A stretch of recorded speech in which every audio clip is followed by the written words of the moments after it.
seen Chevreuse since that night at Baptiste's place. Well, guess there's no point in worrying about it now. Let's go join up with the others.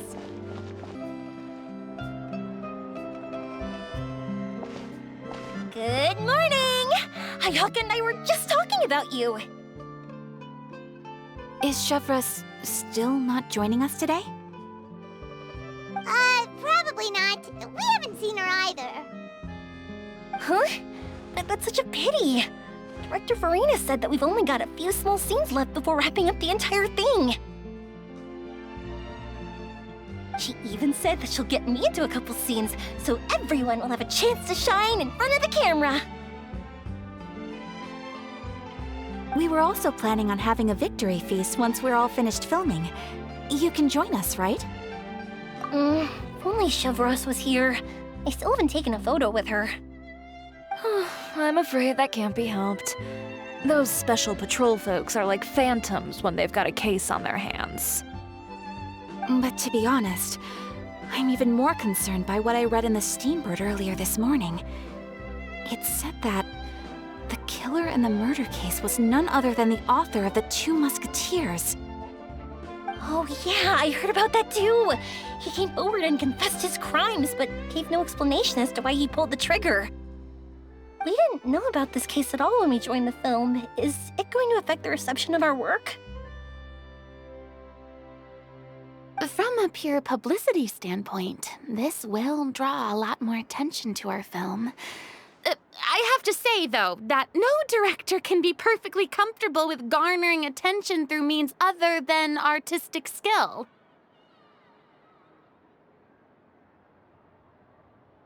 To be fair, I feel like that ship sailed the moment you allowed yourself to be named as the director on our posters. It's not my fault that I'm super popular. What was that saying again? My popularity has,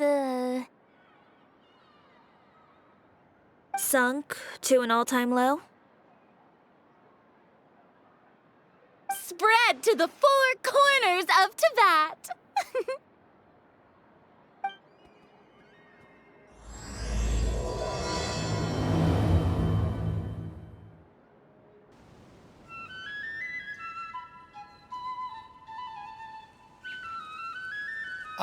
Excuse me, everyone.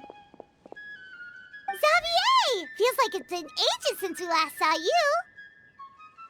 I've been talking non-stop with the Film Association, and I'm absolutely swamped trying to coordinate the film's marketing. So forgive me for not being around more often, but please believe me when I say that I will make sure everyone's hard work gets the exposure it deserves. Oh, seems like you've been fighting your own battles. Yes, that's one way to put it. Oh, and before we begin the final round of filming, please allow me to finally introduce you to the original investor of our film, Mr. Morris.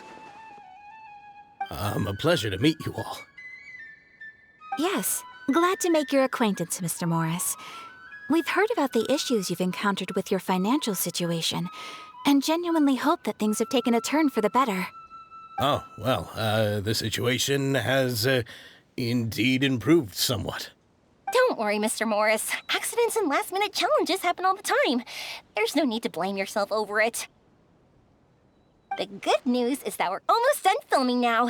And I would even say that this is the best story I've ever seen. Is that so? I say that's great news. All right, now that we've gotten all the pleasantries out of the way, let's get this show on the road. We'll mostly be filming typical people and scenery from the streets today to improve the sense of environmental ambiance in some parts of the film. Oh, and there'll be a cameo for Mr. Kamisato and Miss Yoimiya as well. They'll be used to show outsider perspectives on the fates of the Two Musketeers. That's right. Ayato should be here any minute. Excellent! Then let's start with the scenery shots. Camera and clapper loader, you're up. Yep, we'll be ready. Remember, all we need are some wide zoom shots of the streets. If you happen to find some particularly lovely patches of flowers and grass, feel free to grab some close-ups of those as well.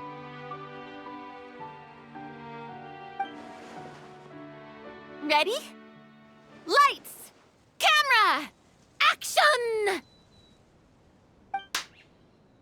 Okay, now move the camera slowly. Try to focus on that flower. What's wrong? Just adjust the focal length a bit. Something the matter? Huh? But wasn't it working fine for all the days before? Veronique, can we try a different camera? No problem. How about this one? All right, let's give it another try. Lights! Camera! Action!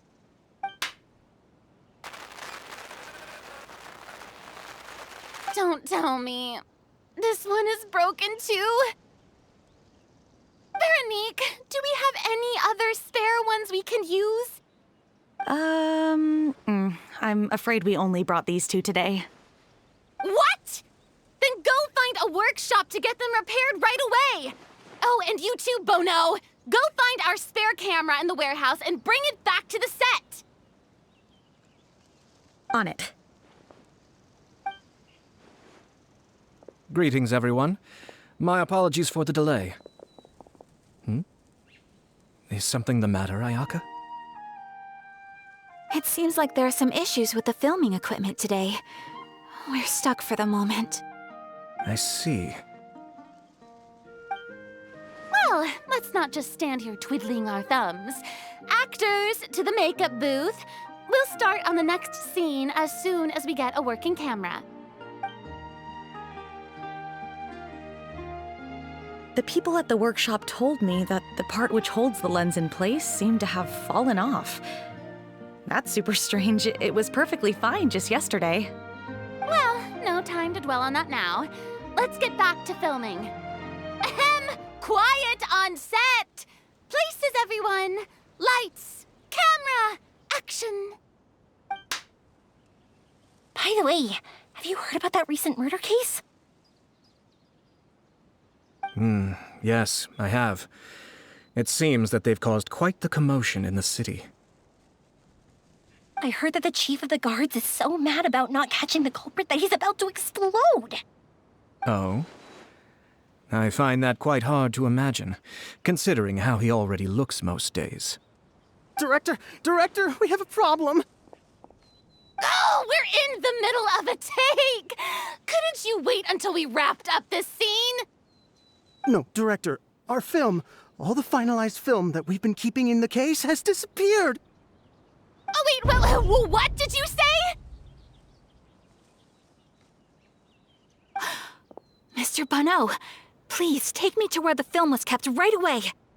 I'm coming too. No, Yoimiya, you have to stay here. Oh. Okay, listen up. Everyone who's not working on this current scene can go with Bono to look for the film. Everyone else, stay put and wrap up the scene. Unbelievable. How could all these problems happen in just one day? We're back. How did it go? Did you find the film? We found it in the sewers. Huh? In the sewers? Is the film still okay? We discovered it just in time, so we should still be able to salvage it. The others are checking now to see if we lost any specific scenes.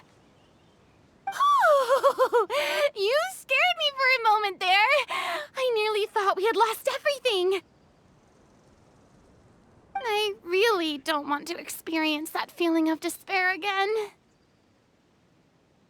Okay, but who could have stolen the film and dumped it there? Could it be, some competitors working on other films? But if they wanted to harass us, Why wait until the last day?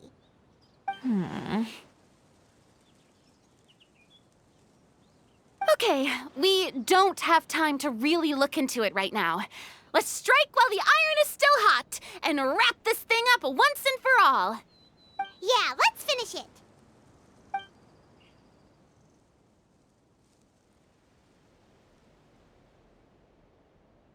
I would like to officially announce that our entry to the festival, The Two Musketeers, has now concluded filming! Ugh, Paimon is spent. It's so late already. Even though the filming process proved to be extremely challenging, everyone provided valuable and unique contributions to the final product. Thank you all for your dedication and support. And just like Director Farina, I would also like to extend my most heartfelt thanks to all of you. Really, you've all helped me so much. All right, let's save the awards speech for later and hopefully also get some rehearsals in before the real thing. Anyway, now it's time to party! Let's all make our way to the beach and have a celebration feast so loud and fun that even the blubber beast will want in. Party, party! Paimon wants to party!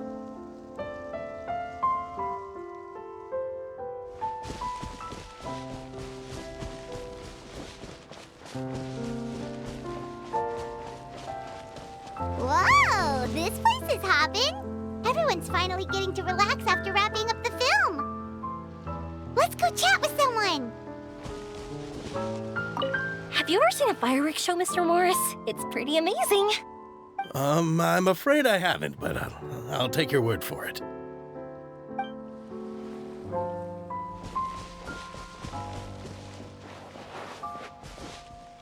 I was thinking, if this film turns out to be a success, could I ask the two of you to stay and be a part of my crew? Of course, I'll definitely increase the pay for next time. I'd be more than happy to, Mr. Xavier. Thank you for the offer, Mr. Xavier. But I've made some plans to go on a journey to the other nations once the festival is over. Is that so? Well, then in that case, bon voyage, Miss Veronique. Please feel free to get in touch once you've returned to Fontaine.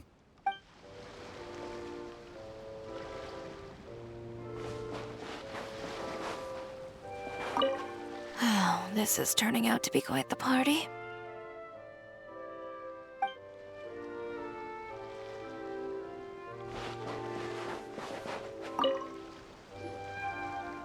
Hey, Ayato! How's your work been going? Everything went rather smoothly. Thank you for your concern. Ayato told me that we've already confirmed the dates for some Inazuma Fontaine cultural exchange events.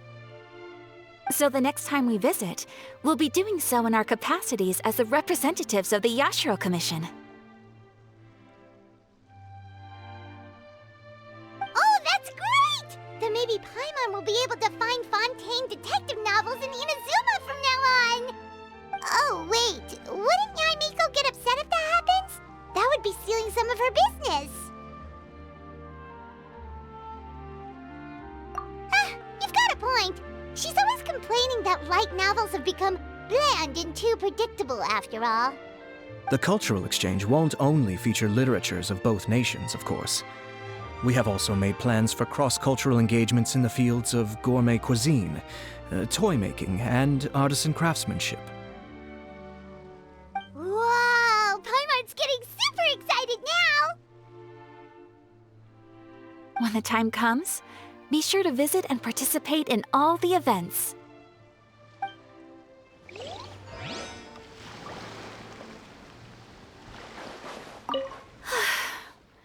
I wish we could have spent some more time here. Don't worry. It won't be long before we're back again. Farina!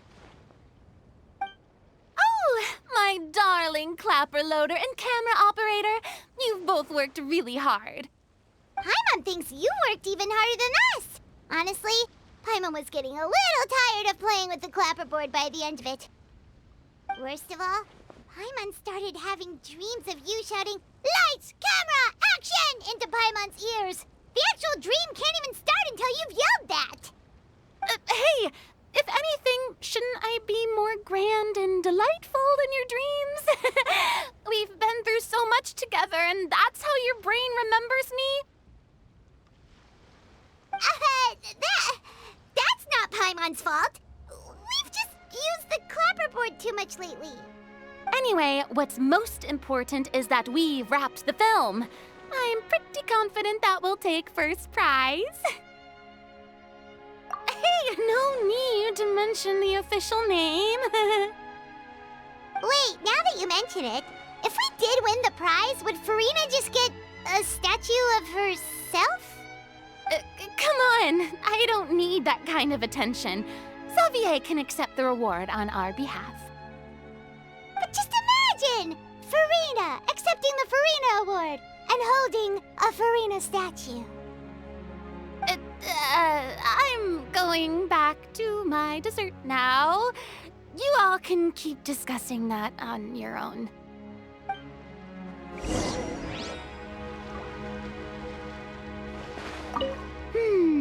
What kind of dessert should I try next?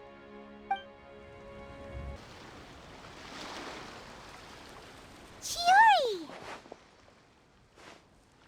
Hey, you two. Are you not really into these kinds of big social occasions?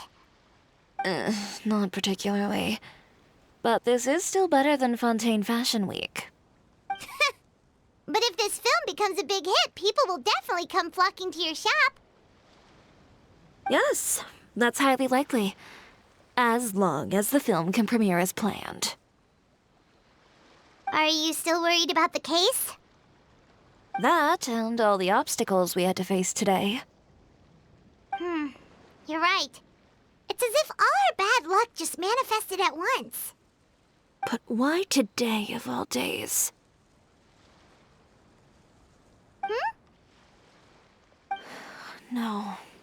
No, it's nothing. We've already delivered the film to the editors, so there should be nothing more to worry about.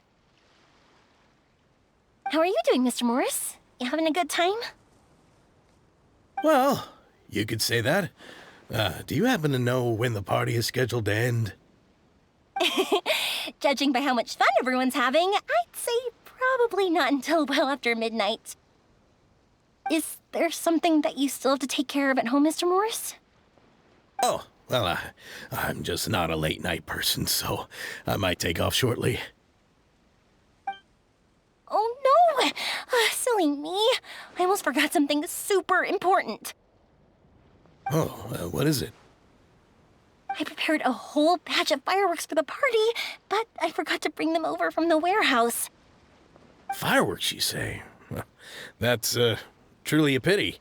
Sorry things didn't go as planned. Could you help me carry them over, Mr. Morris? I won't be able to fetch all of them by myself. Me? Are you sure that you can't find anyone else? I just wanted to make this a surprise for everyone. The warehouse isn't far from here. We'll be there in no time. Pretty please, Mr. Morris. These are some of the best fireworks I've ever made. So I also want you to see them before you leave. They're stunning. I promise that they'll be a once-in-a-lifetime experience that you'll never forget. But... It's okay. Just come with me. If we're sneaky enough, nobody else will see us leaving.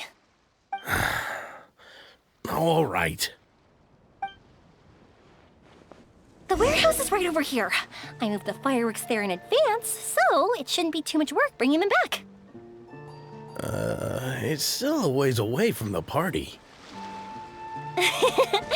Sorry about that, Mr. Morris. It's probably because I'm used to carrying fireworks all the time, so it doesn't feel like a lot of work to me. Shh! Don't let anyone else see us. I still want it to be a surprise.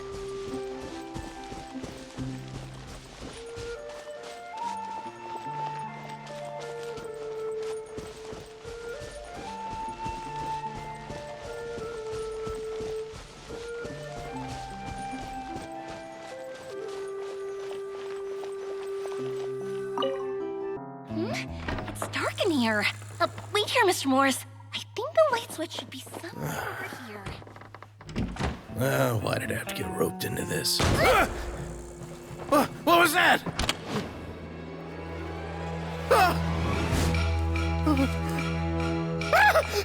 Who's there? Get me out! Get me out of here! Did you really think you'd get away, Morris?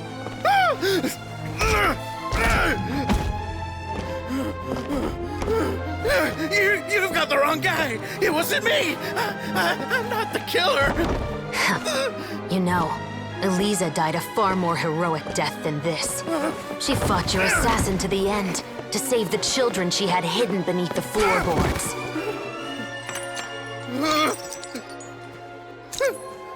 That is Eliza's pendant. The one with a photo of you two inside. The one you gave her. Ring any bells? It's a fake! It has to be! There's no way! No way your assassin didn't destroy it, you mean?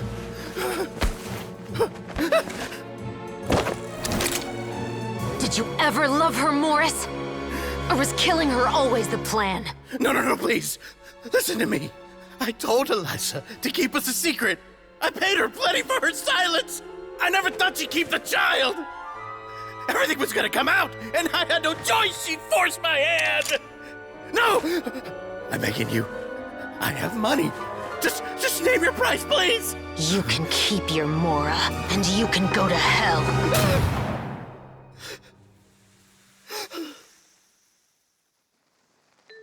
I'm Captain Chevreuse of the Special Patrol. Morris, you're under arrest for Eliza's murder.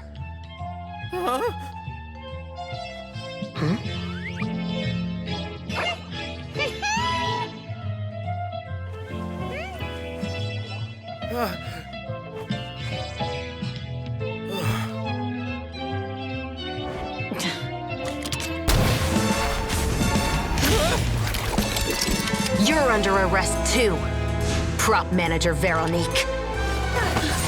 Or perhaps I should call you the Second Musketeer.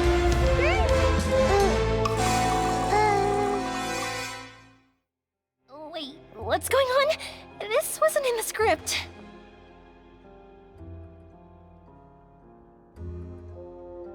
Drop the gun, Veronique. Why? Why would you keep me from exacting revenge on this heartless monster? Drop your weapon. This is my final warning.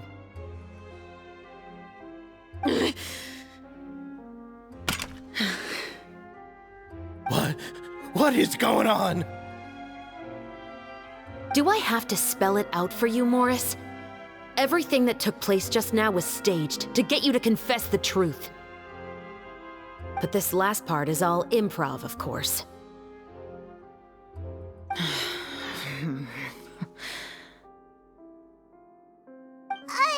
Chevreuse, you told us you wanted us to help you stage a play. You never said anything about the Second Musketeer. It's because even I had no way to confirm my theory until now. Thank you for your performance, Yoimiya. Could I trouble you to go and bring in the other Special Patrol members? They should be on standby just outside. Oh, and please tell the other cast members not to worry about us. We'll be rejoining them shortly. On it!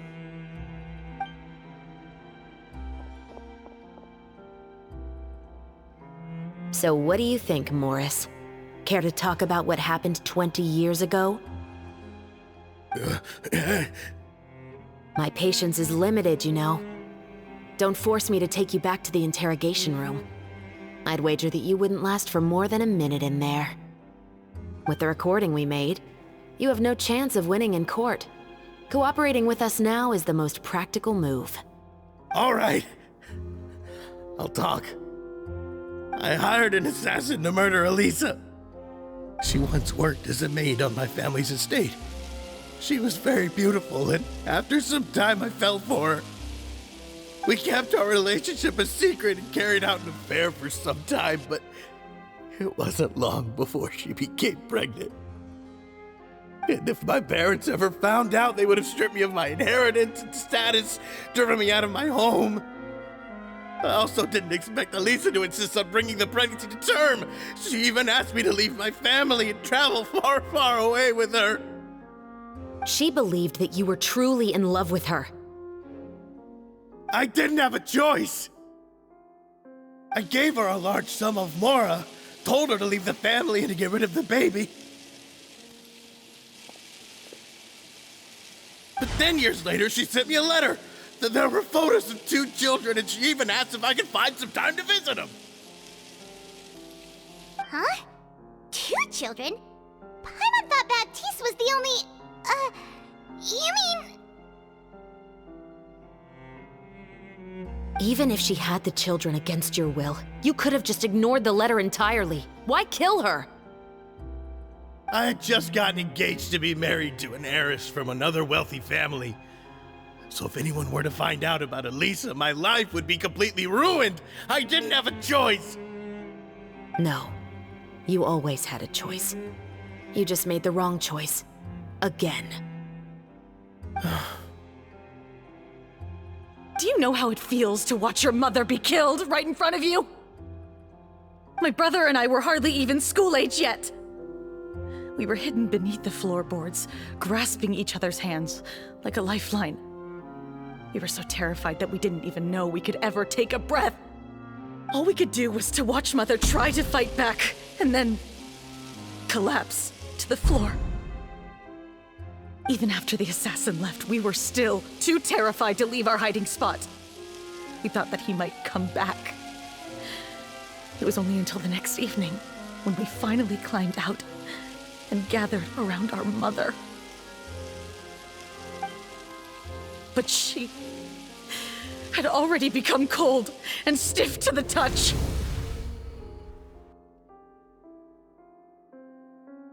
You made up your mind right then and there to bring this case to light. Not only that, we resolved to get our revenge. And that's why you became the Musketeers. No, that's why I became a musketeer. The man from before was also killed by me. My brother had nothing to do with it. I figured as much. You did? I once told these two that he didn't look like a killer to me. His confession from that night also rubbed me the wrong way.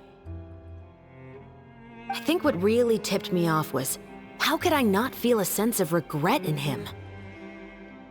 Huh? He confessed faster than any criminal I've ever met, but he didn't say a single word about you. He insisted that he was the sole perpetrator in the case.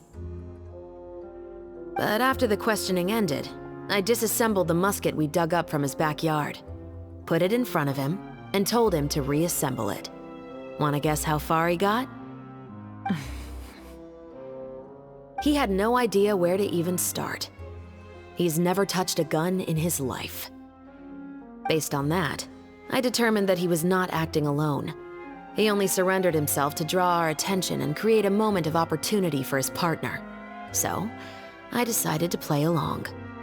And as expected, the second musketeer followed us without hesitation once she saw Morris get separated from the rest of the cast. Besides, why else would he call the novel The Two Musketeers? But how did you know it was Veronique? I figured it out the moment Baptiste told me his father's name. That so-called financial crisis was all just a ruse. He just wanted to sign up as the investor and then leave the film without any source of funding. After all, he has a vested interest in minimizing the reach of this story. It's really just the same thing as what he did to Eliza all those years ago. Human scum. But then Xavier pulled out all the stops and got the film made against all odds. Morris couldn't have that. With the killer in custody, he figured it was safe to act. And so he came to visit the set today, just as I expected. Wait, so you were behind all those mishaps today? As for the identity of the second musketeer, I assumed they'd probably stay close to Morris and look for an opening. And if they already knew that Morris was the film's investor, then that narrowed the list of potential suspects as well. Furthermore, being the props manager would allow the culprit to avoid scrutiny by purchasing mechanical parts in the name of the crew. With that hypothesis in mind, I went back to check Baptiste's orphanage adoption records. Guess whose name I saw on the same page, just a few lines from his. My brother. He trusted you.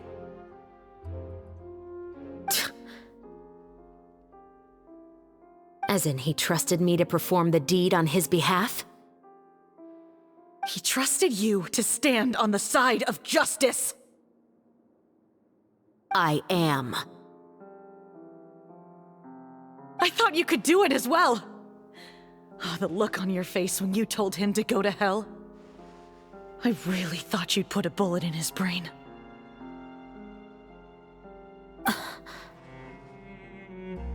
You know what he has done. Are you telling me that you'd rather see him spend the rest of his life living like a king in the fortress of Meripede? I will never be able to forget the feeling of my mother's cold, lifeless hands. And you would call this ending fair?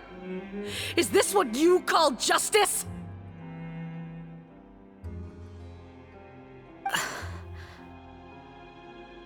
I won't lie, Veronique. I did hesitate when your brother first told me about the truth. I wondered. I agonized over whether I should really put a bullet in his head. So why don't you? Because that should never be how justice is carried out in this world. Perhaps, to you, justice is simply reciprocated. An eye for an eye, and a life for a life. But everyone has their own understanding of justice. If everyone were to pursue their own definition of it, there would be no more order in this world. Today, you'll kill Morris, and tomorrow, his children may come for you. The world cannot render judgments based on a desire for revenge. That will only lead to a cycle of revenge, as well as the destruction of order and civilized society. Fontaine is founded on a set of laws and a standardized code of justice. That is why we are the nation of justice. But with all that said, I will promise you this. Morris will not lead a cushy life in the fortress of Meripede. Chevreuse, the rest of the special patrol is here. Thank you so much, Yoimiya. Letelier, Terena, please take them away.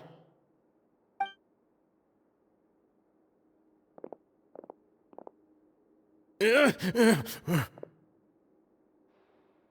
still can't agree with your reasoning. I know. Justice has not been delivered. At least, not today.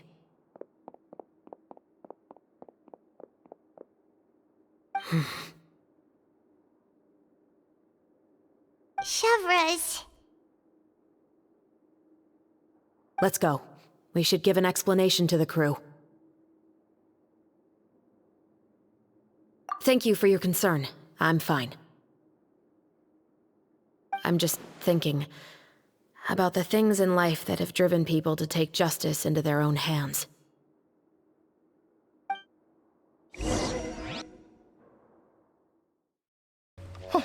Who would have thought Morris would turn out to be...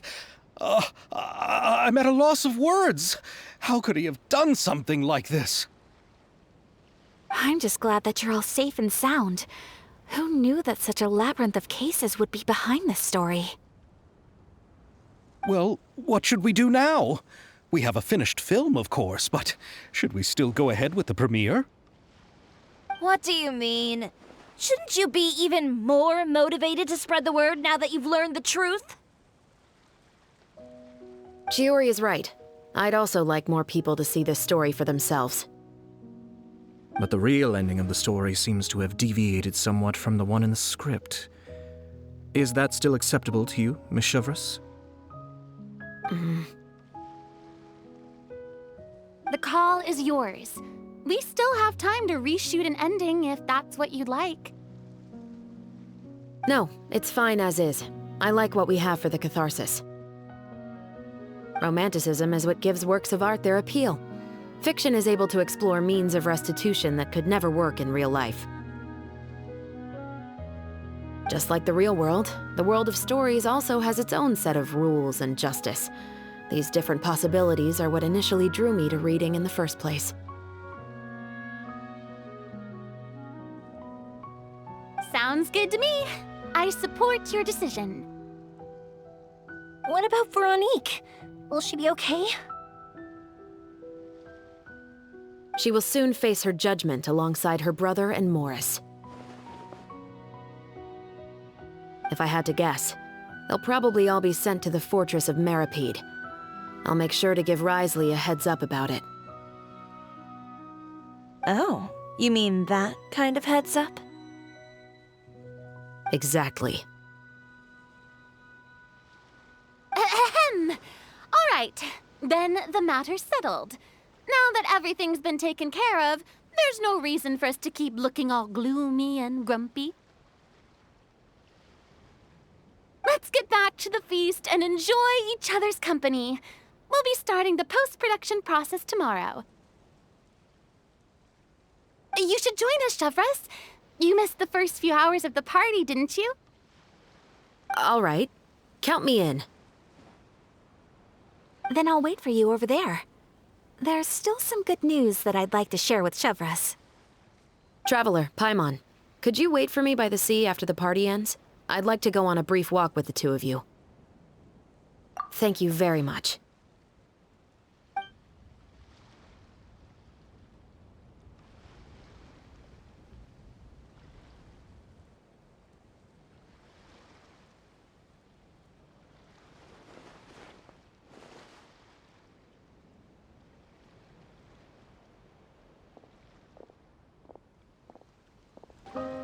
Sorry for the wait. Oh, we weren't waiting long at all. Is there something else you wanted to tell us? No, I don't have anything new to share. I just felt that since you were my investigation partners, I should have another conversation with the two of you.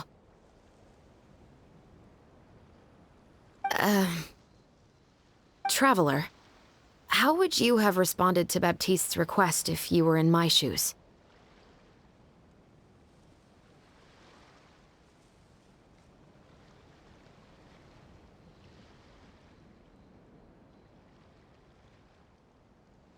Is that so? Well, thanks for sharing. When I was young, my father often took me here to swim. We'd come rain or shine, even when it was freezing cold.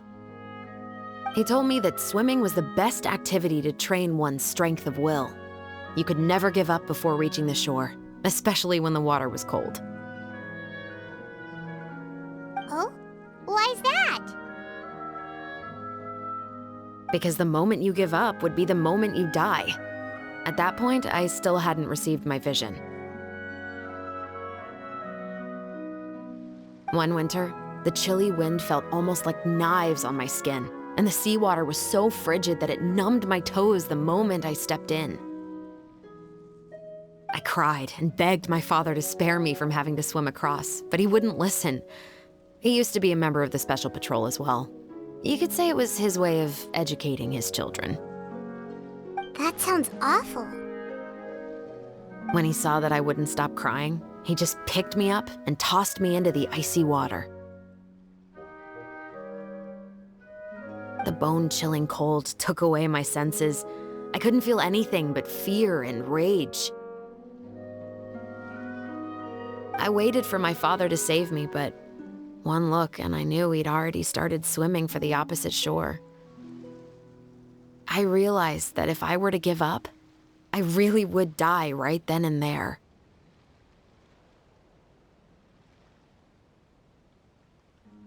I used all of my strength to try and catch up to my father.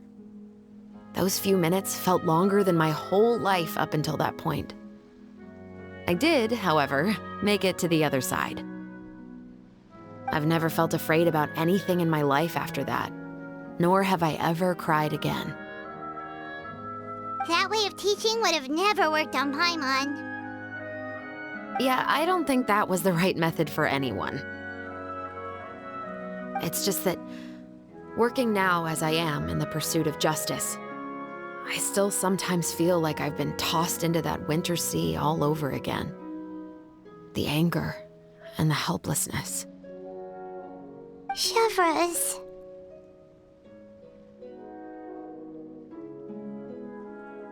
But the worse I feel, the more I know to never give up.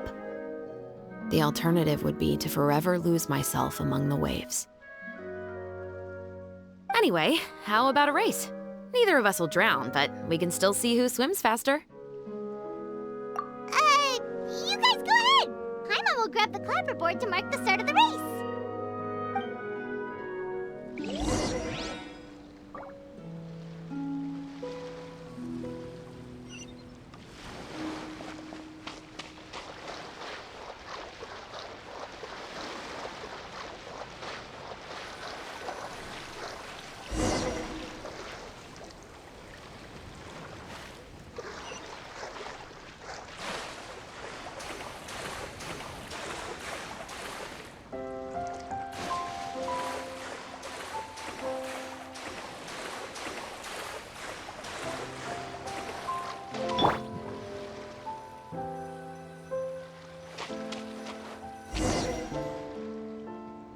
Whoa, that felt good. You were so fast in the water, Chevreuse. You were swimming even faster than Paimon can fly.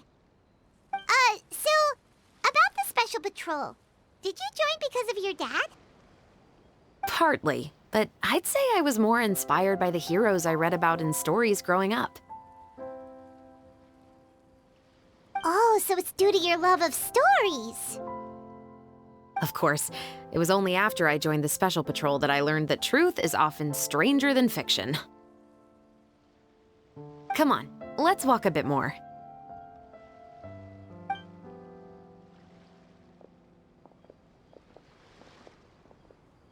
To be honest, I do sometimes question whether the decisions I make are the right ones. But I know that no matter what, I must keep swimming. Because the only thing I've got my eyes on is the shore in the distance.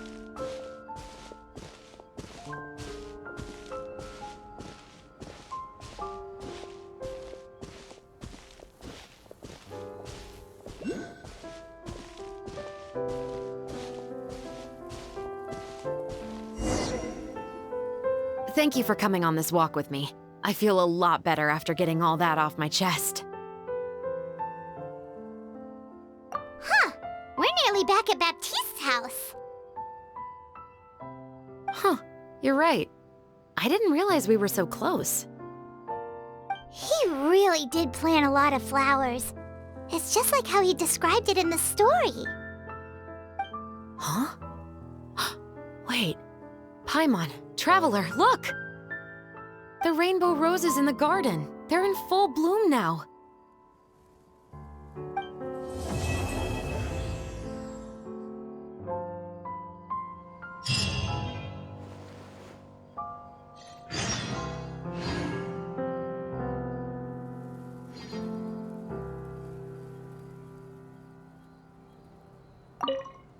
Even though it's a bit late, I must thank you for investigating this case with me.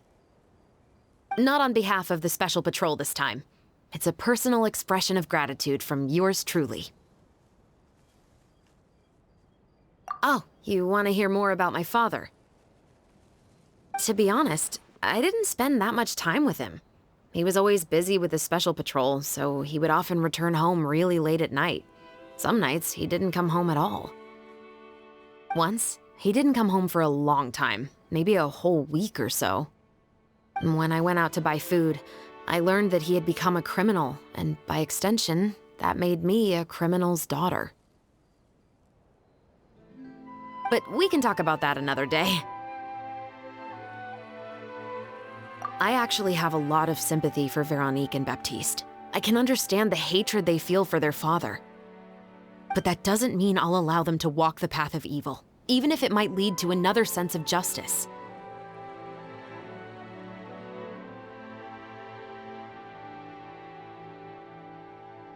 films are different from the real world. They're a form of art and represent the wishes in people's hearts.